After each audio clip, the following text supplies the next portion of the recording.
The funding for this video is provided by the amazing members of our Patreon. Also contributions from viewers like you. Thank you. Yeah, I started from PBS Kids. What you gonna do? Fight me? Anyway, road video.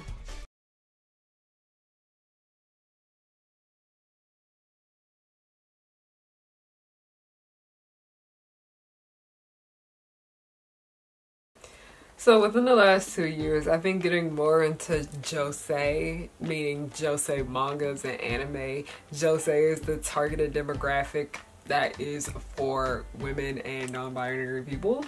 As someone who is gay nut trash, I have had my finger wrapped around this one josei story called Midnight Secretary.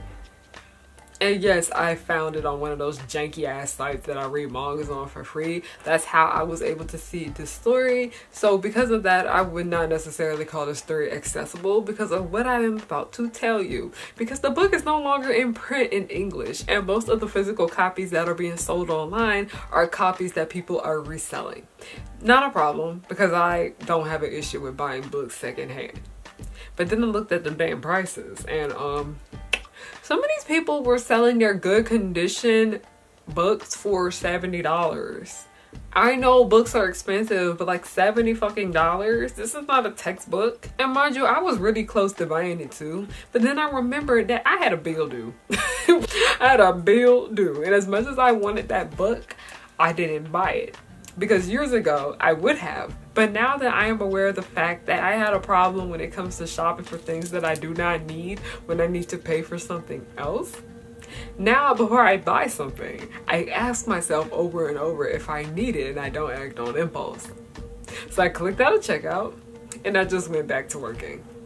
While I was upset about not buying the book because I always believed that artists should be paid for their work, I felt that it was wrong of me to bootleg it in order to enjoy it, but then also I realized that buying the book secondhand meant that the artist wasn't going to make money from my purchase, so I felt a little bit better about that. I overthink a lot of my decisions now when it comes to purchasing things, alright? When you go so long being jobless and when you finally get one, you want to buy whatever you want simply because you didn't have the luxury of doing so before. And that is what leads you to being a shopaholic. We're going out tonight. The scene is out of sight. Gonna get my girls together. We'll be feeling alright. We're gonna move through the crowd. Come on, boys, get loud. 'Cause when the music starts bumping, the whole place will be jumping. It's my scene, my scene. You know what?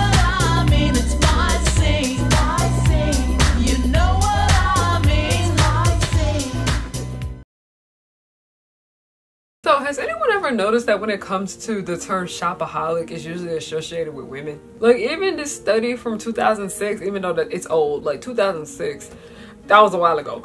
I remember it though. But Stanford published an article about how men have issues with shopping just like women do. Like when it comes to this, it seemed like a bit different, like a little bit of like a double standard because you know, hey, I'm working on a video about like just like having like a shopping addiction and whatnot, and I feel like people don't seem to understand that like shopping addictions come like in different forms, and I feel like the nerd community has that problem too, just because I feel like a lot of people are kind of like addicted to going to like conventions. I think a lot of people are addicted to it because it's in a way therapeutic. Yeah, you know, it's like a coping mechanism, so to speak. Because I know there are some people where it's like, okay, you know, they buy their like little nerd figure or whatever because, you know, buying something may makes them feel like, oh, I have like control over this aspect of my life, or oh, you know, this interest usually, you know, takes my mind off of stuff like that. And that seeps into conventions too. Like some niggas, you know, they just can't be home. They have to always be traveling at some convention. Yeah. You know, and then it's like,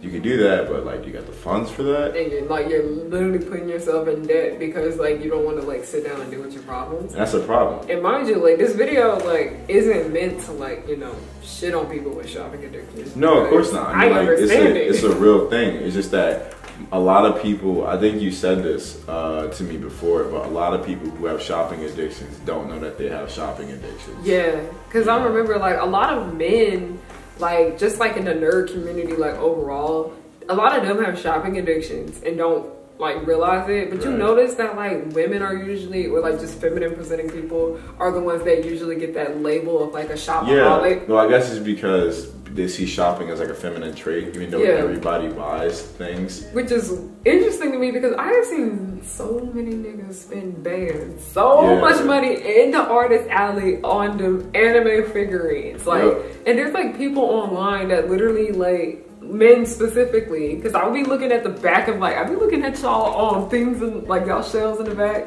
like, oh, look at the new figure I got, and then you look at the figure and it costs like almost $1,000. Yep. A lot of men have like shopping addictions. Like a lot of nerdy men have shopping addictions, but it's seen as like cool and trendy with them because they're like, oh, they're just collecting things. And I'm just like, it's a double standard. Yeah, but when it comes to shopping too much in our media, it usually focuses on female characters, as one of the major things within the series Totally Spies is that the girls like to shop all the time. It's literally in the damn intro. And what exactly do we call these women who like to shop so much? We call them shopaholics. Mind you, that's not actually the term for it. That's like the more popular term. The correct term is actually called compulsive buying disorder. Who better sell this shit? But more people know what a shopaholic is because it's easier to figure out what it is just by hearing it. So that's why everyone just kind of goes with that. And because the subject of shopping has always been seen as like a feminine trait, which doesn't make any sense because men shop too. Everyone shopped because remember, we are all forced to participate in capitalism. That's why we all shop. But it's what led to the book series Shopaholic being created. And the book series ended up being turned into a movie titled Confessions of a Shopaholic that in my opinion is a cult classic because I understood that shit in the past and more people have finally been getting on the agenda now. So let's talk about it. One thing about me is that I love a lot of movies that have low ratings on Rotten Tomatoes. It's just true. One of my favorite movies of all time is Booty Shop, and no one can ever convince me that Halle Berry's Catwoman is horrible. It's not, in my opinion. By the way, y'all should follow me on Letterboxd if you want to see more of my film takes. But Confessions of a Shopaholic is also one of those films. The funny thing about this movie is that it came out in 2009, but I didn't watch it until 2012. I didn't watch this movie until like 2012 because I was going through like a Cheetah Girls renaissance of rereading the books and rewatching like the first and second movies and listening to the albums. And that is when I discovered that Adrienne Barlow, you know, one of the Cheetah Girls, she did music for the Confessions of a Shopaholic soundtrack because I had the Cheetah Girls radio station on Pandora and they played one of the songs. I was an Adrienne Barlow stan. Chun-Chi was my favorite girl. So I went and I found the album on YouTube and I listened to it. I liked it. Then I went and found the movie online, watched it on bootleg, loved it, adored it. I still do. And I'm not gonna sit here and say every little last detail of what happened in this movie. If you want that, go read the article on Wikipedia or just go watch the movie your damn self. It's on Disney Plus. But the film is about a woman named Rebecca Bloomwood who lives in New York and she spends all her money on luxury goods, and part of that has to do with her not coming from money. In the introduction of the film, she was just like, I used to be jealous of girls whose parents used to buy them that. So when I became grown, I started buying myself those things. Rebecca likes to go with this illusion that she has money because of where she chooses to shop from. You're not gonna see Rebecca shopping in Target for the most part. Let's just be fucking real. But Rebecca ends up losing her job and she ends up getting a new one, and the CEO of the place, Luke, he takes a big interest in her. Like, he knows she's a hot mess, but he really likes how unhinged she is and he just keeps her around despite her not being qualified to work for the company. And so much of this film is Rebecca just not wanting to deal with her problems and constantly running away from them by shopping. She wishes she was rich. So what does she do? She shops. She's stressed out about losing her job and realizing that she doesn't have money to shop. So what does she do? Get drunk.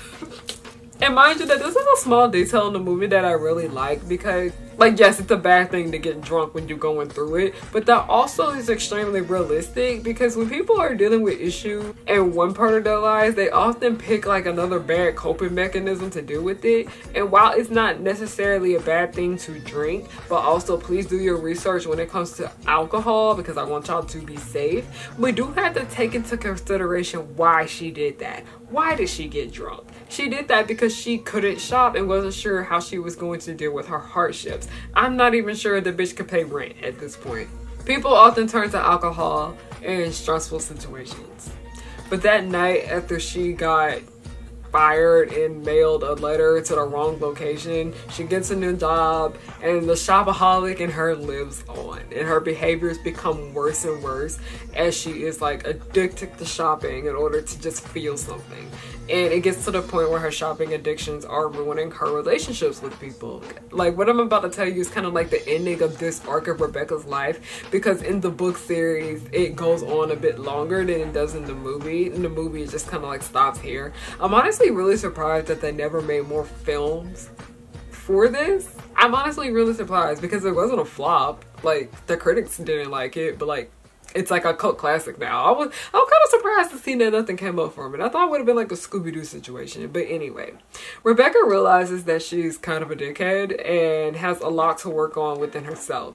She realizes that she's using shopping for expensive things as a coping mechanism, and it leads to her hurting those that she cares about because she really couldn't get under control. So she sells all of her belongings, she pays off her debt, she attends Suze's wedding, who is her best friend in the film that she did dirty because of her shopping addiction, where Suze was trying to help her and she was just being a fucking bitch.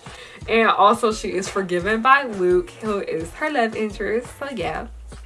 Now the book ending is a bit different, because how am I gonna, the way I just wrote this shit out right here, I think I'm just gonna go ahead and say it. In the end, she fucks her boss, Luke. Yeah, she fucks him, and while she's still in debt, her financial situation has gotten better because of her new job. While the movie ending is a lot happier, because Rebecca got her shit together in the end, the book ending is just like more realistic to a certain extent. Like, not the part about having sex with your boss, but like, people do things like that. Anyway, we're not talking about that right now. But getting another job and not paying off your debt in full, but doing better about your behaviors and understanding and having grace for yourself. That's how the book basically ends. I appreciate both endings, but every time I watch the movie, I like told myself when I was younger, when I watched it all the time, I'm glad I'm not like Rebecca. But let me tell you something. Just because this movie is rated PG did not mean it was for kids. Because my 13-year-old ass literally missed the entire point of this film. Okay, I realized my bead was like making noise on this, so I'm just not gonna sit on that no more. I'm gonna sit up. As if I don't talk about the Cheetah Girls enough on this channel, I'm gonna talk about it again. Because this part of the franchise, I think, is one of the highlights when it comes to it being a story about girlhood. And as I do have my issues with what Disney has done to Deborah Gregory's story, this is one part that I like a little bit more now than I was when I was younger, because it makes sense to me. Because as a kid, I was so confused with this scene. But there is a scene where the character Chanel, she goes on a shopping spree. It's funny because Adrienne Bailon plays Chanel, and she's the one who did the music for Confessions of a Shopaholic soundtrack. But what led up to the shopping spree is very fucked up, and now I completely understand why she was so angry. Because Chanel was extremely upset with her mother, as she felt as though her mother was neglecting her for her boyfriend. Spoiler alert, she was. She was basically constantly leaving her daughter to go be with some man. So you want to know what Chanel did? She went shopping. And how did she go shopping? She took her mama's credit card, and guess what she did? She maxed that shit out. Chanel did this for two reasons. One, she was angry with her mom and saw spending her money as a way to like get back at her. And two, she was upset and she thought shopping was fun. Like, okay, I'm sad. Shopping will make me feel better. I think it's important to bring up that Chanel lives in Soho. The rent high over there, for those of you guys who don't know, it's high as fuck. higher than a giraffe. Let me not say that. Showho is full of rich people, alright, and we can draw the conclusion that Chanel has grew up having numerous expensive things. Her name's literally Chanel. Shopping was something that she enjoyed when she was upset, and she did that as then. Was it a bad decision? Yes. But do I understand the decision? Oh, absolutely.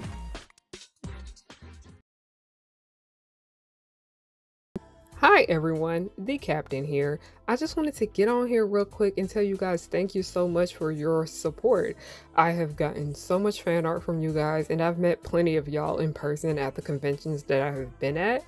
And also thank you guys so much for coming to the panels that I host. It means so much to me. You guys are so great. I appreciate every little last bit of support you guys give me. Thank you, thank you, thank you. I can say thank you 100 times, but I truly do mean it. Thank you.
So much of adulthood is reflecting on the way you behave as a child and why you did certain things. Because my obsession with Confessions of a Shopaholic was like another way of me dealing with my pain at that time in my life. Because middle school was one of the loneliest times that I've ever had. There were things that happened to me there that I will not say on camera because of monetization and I need to be paid for my work. But I got bullied so hard, and also I was dealing with bullying at the cheer and dance program that I was enrolled in outside of school, and I still have nightmares to this day because of how fucked up that place made me. But I started treating people the way they treated me to a certain extent too. I didn't really have any friends until like the last few months of like being in middle school. I didn't trust anybody. I used to go to the counselor's office all the time, like at my school, but I was told I could no longer go because I was going too much. Like literally nobody was helping me. There were people that were trying to help me, but it just didn't work. Months before I watched Confessions of a Shopaholic, I tried to end my own life with all that I was dealing with. And because it was so emotionally taxing on me, I went back to doing things I did before to feel some kind of happiness. I love playing dress-up games. I love playing shopping games. My favorites were like the Buzz on Maggie game and the Hannah Montana game, even though those outfits were ugly as fuck. And Sue. You a real one if you know who Sue is. I love me some Sue. I constantly played dress-up games. I constantly played shopping games.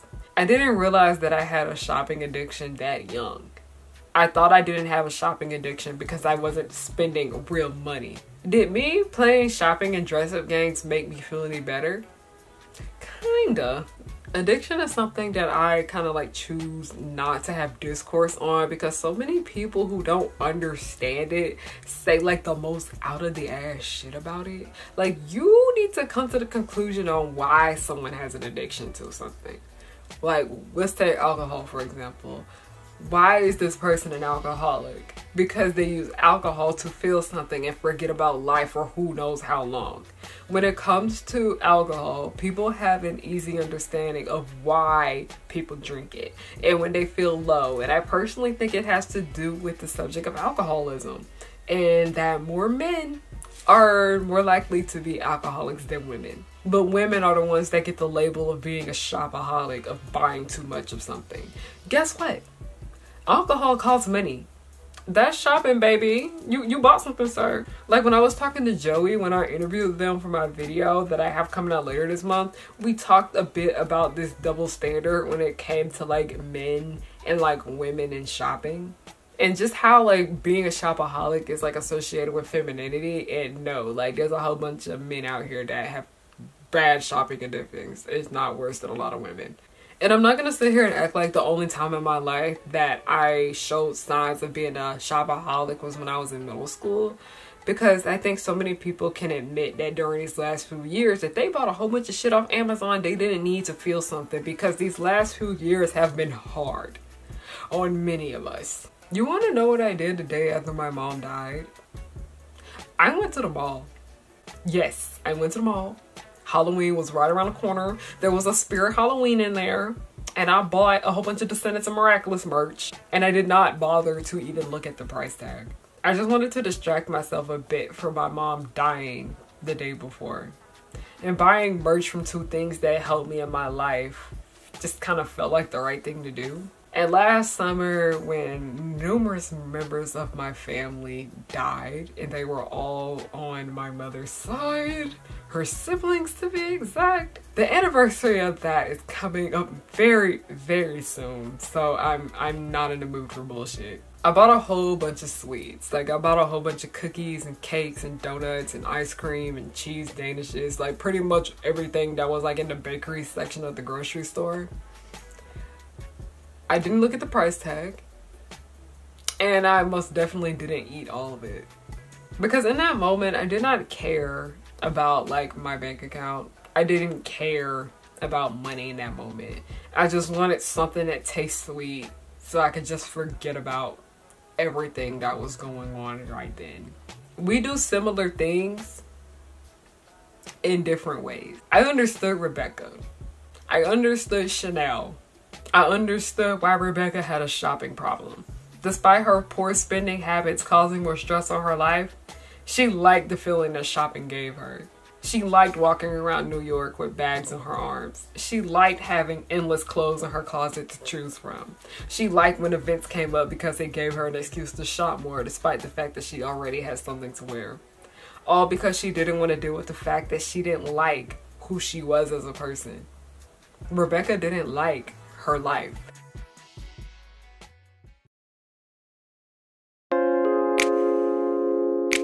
As someone who enjoys a lot of bad things, well, things that are considered bad, I always try to find the good in a lot of it because I know someone a part of that production worked hard on it. Whether it be the writers, the actors, the hair, makeup department, crafty, catering. It takes a village to make a production, okay? It takes a village to make a movie, show, comic book. Working and learning about like the film industry and entertainment industry overall has given me more thought and appreciation when it comes to the things that I am engaging with. Confessions of a Shopaholic along with the Cheetah Girls are not perfect movies by any means. But there is heart to these films because both of these movies started off as books from two women that just had a passion for storytelling. And while they are both extremely over the top, they handled the aspects of compulsive shopping well. People shop because they are upset. People shop in order to feel something outside of sadness and anger.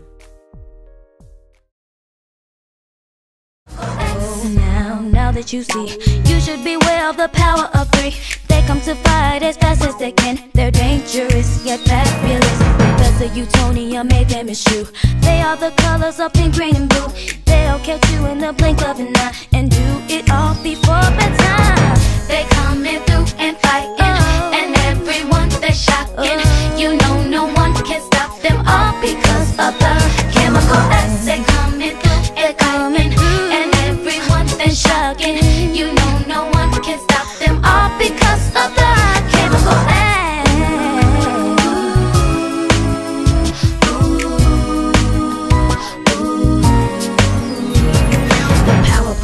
will just blow your mind. Buttercup like villains 3 at a time. Bubbles will smile while kicking your butt, and Blossom will lead them out of their rut. Cherish and Powerpuff, 2 of a kind. Both wanna save the world before bedtime. From Townsville, Memphis, New York to LA, the Powerpuff Girls are just here to stay.